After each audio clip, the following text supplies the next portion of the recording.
NHL 24 is coming to an end. And now that we're in August, NHL 25 news should be coming shortly as we get our first look at the newest game. And in this video, I am going to break down the 5 things that I would love to see in Hockey Ultimate Team. Now, to get the most common question that I do get out of the way, when are we going to hear about NHL 25? No one knows. Since I joined the creator program, I think back in 2019, it has always stunned me how well they've kept the cover athlete announcement under wraps for the most part, so no one has any idea. Last year, Cale Makar was announced as the cover athlete on August 14th, and then we started to receive the deep dives, the teaser trailers, all of that as it starts to flow out before the launch of the game. So I would anticipate that around the midway mark of the month would be when we start to get our first bit of information about NHL 25. So with that being said, let's talk about some things that I would love to see in NHL 25. All right, let's start at number 5. Let's have an update to the look of Hockey Ultimate Team. If you are brand new to the game, let's say, you might notice that it's a very simple layout. For the most part, you can find where to go. You end up having to spend an extra 5 extra selections to get to some places. But for the most part, the menu system, as well as your lineup, is pretty simple to understand and to navigate. Here is my issue with that. We can literally go back 5 years, and the mode other than the font is exactly the same. Like, when it comes to order of importance, the way that the menu system and everything looks is very minuscule to the other issues that the game mode has, including the gameplay. But it's insane to me that the game can look literally the exact same 5 years later. But more importantly, I think to help newer players especially, is to clean up all of the text that is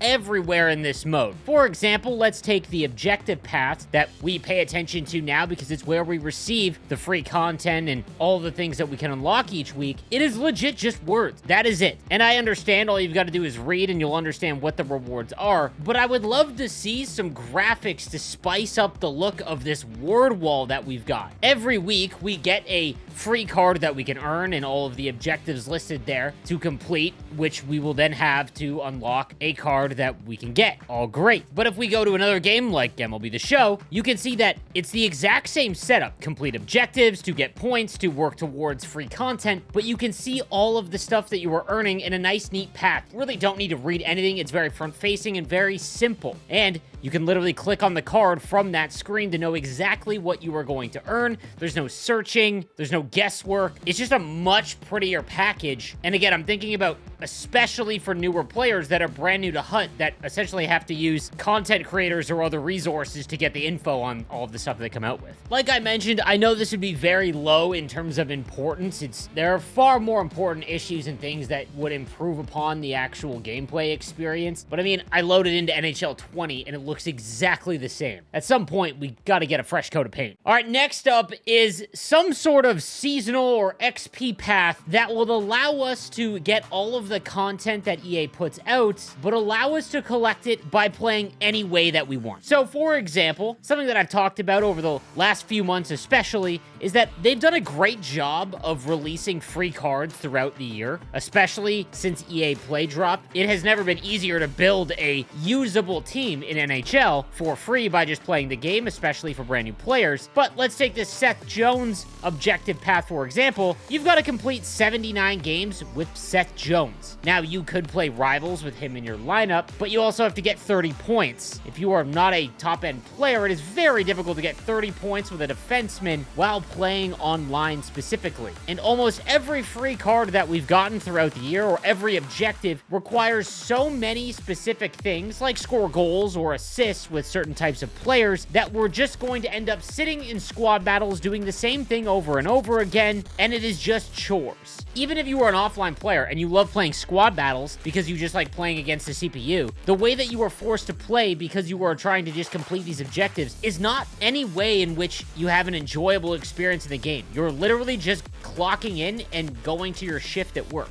A potential fix for this would be to add multipliers for performing these objectives online. For example, if you've got to score 30 goals with a specific card, if we score 1 online, have it count as 5. or better yet, make it experience points as to which you unlock the new content. That way, if you play squad battles or Hut Rush or Hut Champs or Rivals, you earn experience for all of the modes that you play, and you end up getting the content that is released each week. I think objectives are important, but I think the better way to use objectives would be to upgrade individual cards. So for example, let's take this 87 Joel Eriksson egg. Instead of using power-up collectibles, which would still be an option for anyone that doesn't want to spend the time doing the objectives, allow us to also unlock tiers by completing each of these objectives. So make 25 passes, upgrade to tier 2. Make 50 deeks, get tier 3, and on and on and on until you've upgraded the card to 98. These are things that you could do passively while you're in game, not to mention getting to use the card and it being a focal point of your lineup while you're playing is going to offer some more engagement for each of these cards that are released. Again, if you don't have the time to grind out the objectives for each card, allow us to still use the collectible format and upgrade via power-up collectibles to save us the time. On to number 3, we're going to call this chemistry bonuses. And again, this might be a bit of a hot take because it is going to drastically alter your lineup. And again, if I'm way off base, please let me know in the comments section down below. These are just the things that I personally would like to see. So something that really surprises me more than anything else when it comes to the actual lineups you construct and how you actually upgrade their attributes, which is by synergies, which does make sense. But the thing that surprises me the most is that a game that really doesn't feature captains at all nails the feature more than any other game. I apologize for using MLB so much as an example, but it is an ultimate team mode that I think is done very well. It does have its pretty big flaws. It is not perfect, but in baseball, there really aren't captains anymore. And when Derek Jeter was brought into the game, he was one of the very few in the sport, was the captain of the Yankees, and in came the captains feature. Now, for anyone that hasn't played MLB, let me show you how it works. As you can see, certain captain cards will offer boosts, meaning that at tier 1, for example, with this Nolan Arenado, if you get 5 hitters with under 45 speed on your team, then all of those players will get 10 contact versus righties and 5 power versus lefties. If you get 11 hitters on your team with 45 speed and under, you will get massive bonuses like 20 contact versus righties and 15 power versus lefties. This would be huge to team building in Hockey Ultimate Team,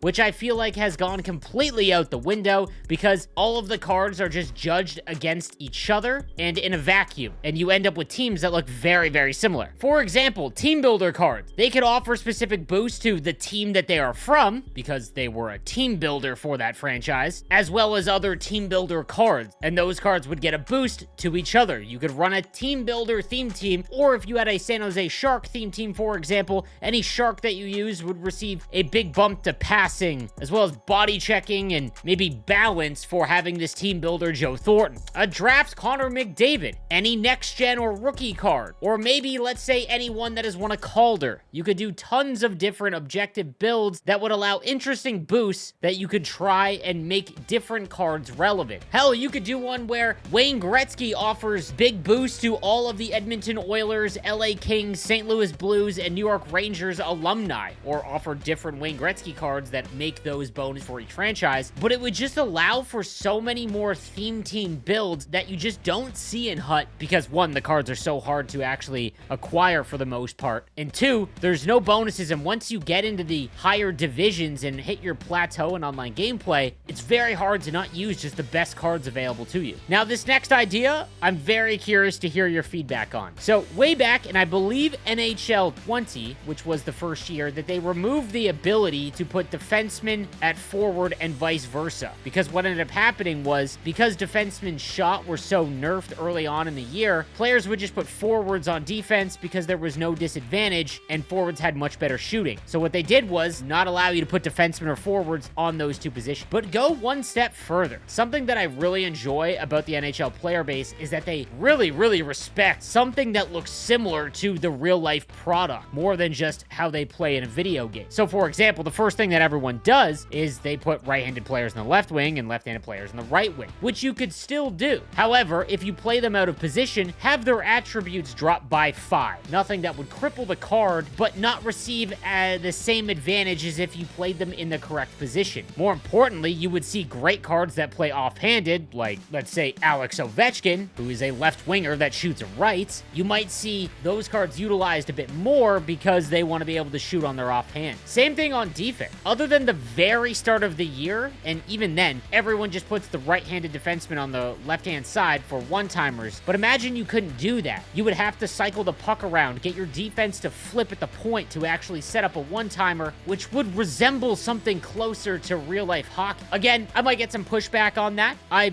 really want to hear what you guys have to think about that idea. Number 2, I have been banging this drum for years now. Collection-based content. So one of the biggest issues in Hut, in my opinion, is that cards are now currency, meaning that you trade in 86 overall cards for collectibles and other things that you can use to make other players. The issue with that is it completely devalues the card, and the only thing you care about is the number on it. You turn in the cards as currency, you don't use them as a collection. Every card should be important from a collection standpoint. For example, let's say you collect all of the Erie Otters, something that would be very easy to do at this point in the game. Silver cards aren't expensive. You could get this done. Now imagine if you collected them all, you unlocked an 86 overall Connor McDavid. Or if you collected all of the Niagara Ice Dogs, you unlocked an 86 overall Alex Pietrangelo. The NHL video game has cards and teams from the most amount of leagues, other than maybe FIFA, but they just don't take advantage of it. They use it almost as like a, oh, here, we can throw in some cards from these leagues. They don't take advantage of the fact that you could collect from all of these different teams and have alumni that would have around the same overalls that you can then use in game. And then what you could do is all of those cards, let's say they start out at 86 overall when you collect them, every month, just like the power-up icons, have them go up by +1. That way they stay relevant each year, the collections are important all the way through, and it just makes content a lot more fun to collect. Like when you pull a silver card or a card for a team you don't care about, now it will have value. Maybe not to you, but to someone else that's trying to complete all of the collection. I just want each card that's made to actually just matter more. There is far more I can do in terms of expanding upon this. Like, for example, if you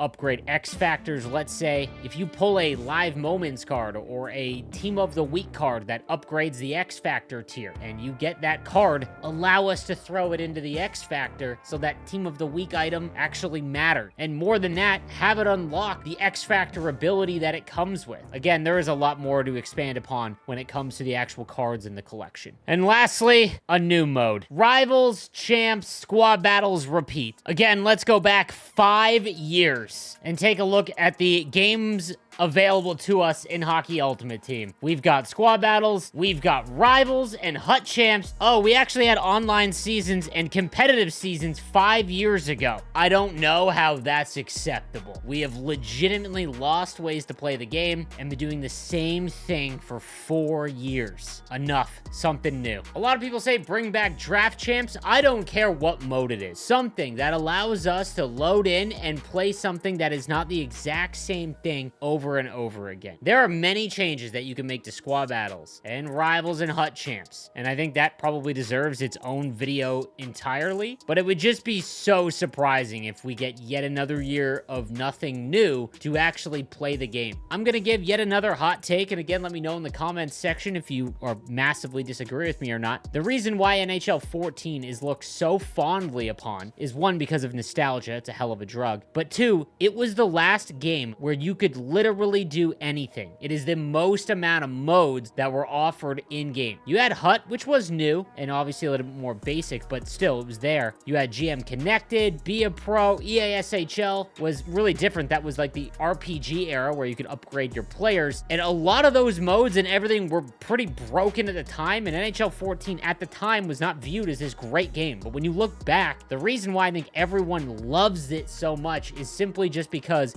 it offered the most amount of ways to play, and I think that's what hinders a lot of Ultimate Team mode games, is that there's so few ways to actually play the Ultimate Team game. But again, this was fun. Let me know in the comments section down below what you think and what your wish list is for NHL 25. We should see news shortly. Be sure to subscribe for the most up-to-date news, tips, and info when it comes to NHL 25. See you next time. Have a good one.